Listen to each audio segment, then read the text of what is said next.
غلط خیال کیا کہ تم ہم سے لڑ کر محمد کا راستہ روک لو گے، اور تم نے غلط خیال کیا کہ ہم محمد صلی اللہ علیہ وآلہ وسلم کے معاملے میں تم سے مغلوب ہو جائیں گے۔ نہیں، ابھی تو ہم زبانی دفاع کر رہے ہیں، ابھی یہ وقت نہیں آیا، ابھی تو محمد کے دفاع میں ہم نے ابھی تک نیزے نہیں اٹھائے اور تیر نہیں اٹھائے۔ ہم تو نیزے بھی اٹھائیں گے، تیر بھی اٹھائیں گے، یہ فرماتے ہیں۔ اور پھر فرماتے ہیں تم نے غلط خیال کیا کہ ہم ان کو تمہارے حوالے کر دیں گے، ہرگز نہیں۔ اگر وقت آیا تو حضرت ابو طالب قربان جائیں آپ کے جذبہ محبت پر، کہتے ہیں وقت آیا تو خدا کی قسم ہم اس محمد کے ارد گرد اپنی جانیں لے کر بچھ جائیں گے، اور ان کی خاطر اپنے بیوی بچوں کو بھی قربان کر دیں گے۔ یہ ان کا اعلان ہے، جو مرضی آپ کا کہتے پھر۔ یہ ابو طالب ہیں۔ اب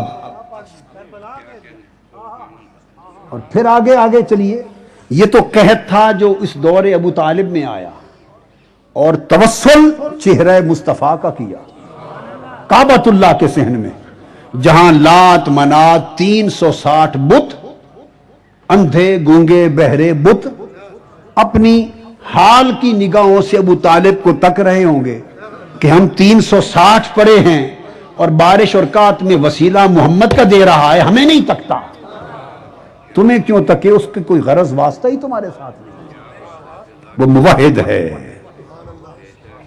اب اگلی حدیث، تیسری دلیل، پھر قحط آقا علیہ السلام کے دور میں آیا، میں جوڑ رہا ہوں، بڑا شدید قحط آیا، اور یہ بھی صحیح بخاری میں ہے، جلد اول صفحہ 127، اور پھر امام ابن حجر اسقلانی نے فتح الباری میں اس نے تفصیل سے بیان کیا۔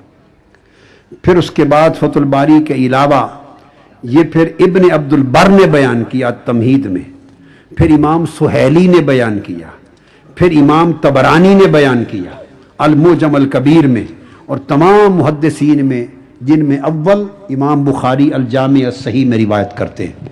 حضرت انس بن مالک راوی کہتے ہیں کہ ہم مدینہ میں تھے، جمعہ کا دن تھا، آقا علیہ السلام منبر پہ تھے، خطبہ ارشاد فرما رہے تھے، اتنا قحط تھا کہ فصلیں سوکھ گئی تھی، لوگ مرنے کو تھے، درخت سوکھ گئے تھے، جل گئے تھے، جانور نڈھال ہو کے مر رہے تھے۔ حالت خطبہ میں ایک اعرابی کھڑا ہو گیا ہاتھ جوڑ کر، عرض کیا یا رسول اللہ، ہمارے مویشی ہلاک ہونے لگے، بچے بھوک سے مرنے لگے، قحط سالی کی انتہا ہو گئی۔ عرض کیا اللہ کے حضور ہمارے لیے بارش کی سفارش کر دیں۔ حدیث پاک میں آتا ہے کہ آقا علیہ السلام کی جب فریاد سنی تو حالت خطبہ میں میرے مصطفیٰ کے دست اقدس اٹھ گئے، اور آپ نے دعا کی۔ صحابہ کہتے ہیں اس ذات کی قسم جس کے قبضہ قدرت میں میری جان ہے، آسمان صاف تھے، بادلوں کا کوئی ٹکڑا نہ تھا، بس ابھی ہاتھ مصطفیٰ کے اٹھے تھے کہ آسمانوں پر بادل امنڈا ہے، اور ہاتھ ابھی نیچے نہیں آئے تھے کہ موسلادھار بارش شروع ہو گئی، حتیٰ کہ آقا جب منبر سے اترے تو ریش مبارک سے پانی ٹپک رہا تھا، اور پھر بارش رہی۔ اگلا دن فرماتے ہیں کہ 8 دن گزر گئے، اگلا جمعہ آ گیا، بارش ایک لمحہ نہیں تھمی۔ آقا علیہ السلام پھر خطبے کے لیے منبر پہ خطبہ جمعہ کے لیے، پھر اعرابی کھڑے ہو گئے، اب وہ راستے بھر گئے، وادیاں پر ہو گئیں، نالے بہنے لگے، لوگوں کے چلنے کی جگہ نہ رہیں، کھڑے ہو گئے یا رسول اللہ اب مر گئے، خدا کے لیے اب اس بارش کو تھما دیں، روک دیں۔ تو حدیث پاک میں آتا ہے میرے آقا نے انگلی کھڑی کی اور اس طرح کا اللہم حوا علینا ولا علینا، وہ عرش سے فرش تک کائنات ان کے زیر نگی ہے، ہاتھ کھڑا ہوا، عرض کیا باری تعالیٰ ہمارے ارد گرد ہو، اوپر نہ ہو۔ بس جو انگلی کا اشارہ کرتے تھے، صحابہ کہتے ہیں خدا کی قسم بادل پھٹتے جاتے تھے، دوڑتے جاتے تھے، ارد گرد جنہیں ضرورت تھی بارش رہی، جو وادی بھر گئی تھی وہاں رک گئی۔ یہ تو واقعہ حدیث کا امام طبرانی اور امام اسقلانی نے یہاں پر بیان کیا ہے۔ وہ کہتے ہیں جب منظر یہ ہو چکا تو حدیث پاک میں ہے، کہتے ہیں آقا علیہ السلام یہ منظر دیکھ کے خوش ہوئے، اور اتنے خوش ہوئے لوگوں آپ کے ایمان کی جلا کے لیے یہاں وہ بات آ رہی ہے۔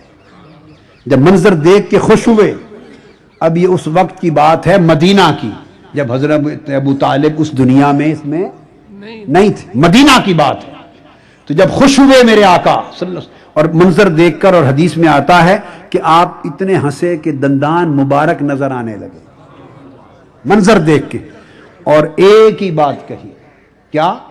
خوش ہو کے ہنسے اور مسکرا کے فرمانے لگے منظر کے سامنے، فرماتے ہیں لو کان ابو طالب حیا لقرۃ عینا، فرمایا آج میرا چچا ابو طالب زندہ ہوتا تو اس کی آنکھیں ٹھنڈی ہو جاتی۔ ہائے ہائے، اب ایمان سے کہیے ایسے موقع پر کون کسے یاد کرتا ہے؟ کوئی کسی کافر کو یاد کرتا ہے؟ جس نے نبی کا کلمہ نہ پڑھا ہو اس کو یاد کرتا ہے؟ جو دنیا سے حالت کفر میں گیا ہو اسے یاد کرتا ہے؟ یہ بھی کہہ فرما سکتے تھے میرے بابا عبداللہ زندہ ہوتے، میری اماں آمنہ ہوتی، خدیجۃ الکبریٰ ہوتی، فلاں ہوتے، جس نے کا نام چاہتے لے سکتے، مگر ایک وجہ تو یہ تھی آقا کو وہ یاد تھا کہ جب قحط ہوتا تو میرا چچا ابو طالب مجھے اٹھا کر سینے کعبہ میں لے جا کر میرے چیلے کا وسیلہ دے کر بارش مانگتا تھا، اور بارش آتی تھی۔ آج وہ چچا ابو طالب زندہ ہوتا اور خدا کی قسم بارش کا یہ منظر دیکھتا تو اس منظر کو دیکھ کر اس کی آنکھیں ٹھنڈی ہو جاتی۔ اور آگے سنیے، فرمایا آج میرا چچا ابو طالب ہوتا تو اس کی آنکھیں ٹھنڈی ہو جاتی۔ اب یہ آقا کا فرمانا کہ اس کی آنکھیں ٹھنڈی ہو جاتی، ارے اس سے بڑی بھی دلیل ایمان کوئی ہے؟ اور پھر آگے کیا فرماتے آقا علیہ السلام؟ فرما کر فرمانے لگے ہاں کوئی ہے جو مجھے اپنے چاچا ابو طالب کے شعر سنا دے۔ ہائے ہائے ہائے ہائے، وہ جو میرے بچپن میں کہے تھے کوئی شعر سنا دے۔ مولا علی المرتضیٰ کھڑے ہو گئے، کچھ اور صحابہ کھڑے ہو گئے، اور بھی حدیث میں آتا ہے کئی صحابہ کھڑے ہو گئے۔ آگے سب سے مولا علی المرتضیٰ، عرض کیا یا رسول اللہ ایسے لگتا ہے کأنک اردت قولہ وابید یستسقی الغمام بوجہہ، آقا ایسے لگتا ہے کہ آپ ان کا یہ شعر سننا چاہتے ہیں۔ فرمایا ہاں وہی، پھر مولا علی المرتضیٰ نے یہ شعر گنگنایا۔ پھر اس کے بعد یہ تو 2 سال کی عمر پر وہ گواہ ہیں نبوت کی علامت کے، اب آقا علیہ السلام کی عمر پاک اور بڑھ جاتی، اور عمر پاک اسی طرح 9 10 سال 11 سال 12 سال کے لگ بھگ ہو جاتی۔ اس زمانے کے بھی علامات نبوت کے، اب دادا نہیں تھے، عبد المطلب نہیں تھے، اب تنہا ابو طالب گواہ ہیں۔ ان کی گواہی حضور کی نبوت پر اعلان نبوت سے پہلے 40 سالوں پر محیط ہے۔ ارے اتنی بڑی گواہی 40 سالوں پر محیط ہے۔ آقا علیہ السلام کے بچپن، قریش تاجروں کا قافلہ، حضرت ابو طالب اس کے سربراہ، چونکہ متولی کعبہ آپ تھے اور سوسائٹی میں ان کو امامت و سربراہی کا درجہ حاصل تھا، وہ متولی کعبہ تھے۔ تو وہ قافلہ عرب تاجروں کا، آقا علیہ السلام بھی چچا کے ساتھ چل پڑے، تو وہ لے کے چل پڑے تھے روم، ملک شام کی طرف جا رہے تھے، ملک شام کی طرف۔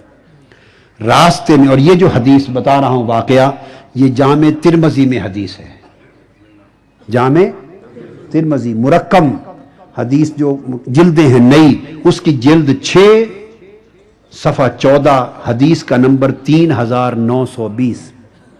حضرت ابو موسیٰ اشعری راوی ہیں کہ چل پڑے، راستے میں پہنچتے پہنچتے ایک مقام آیا اور وہاں اس مقام پر جا کے رکے، وہ بحیرہ راہب کی جگہ تھی۔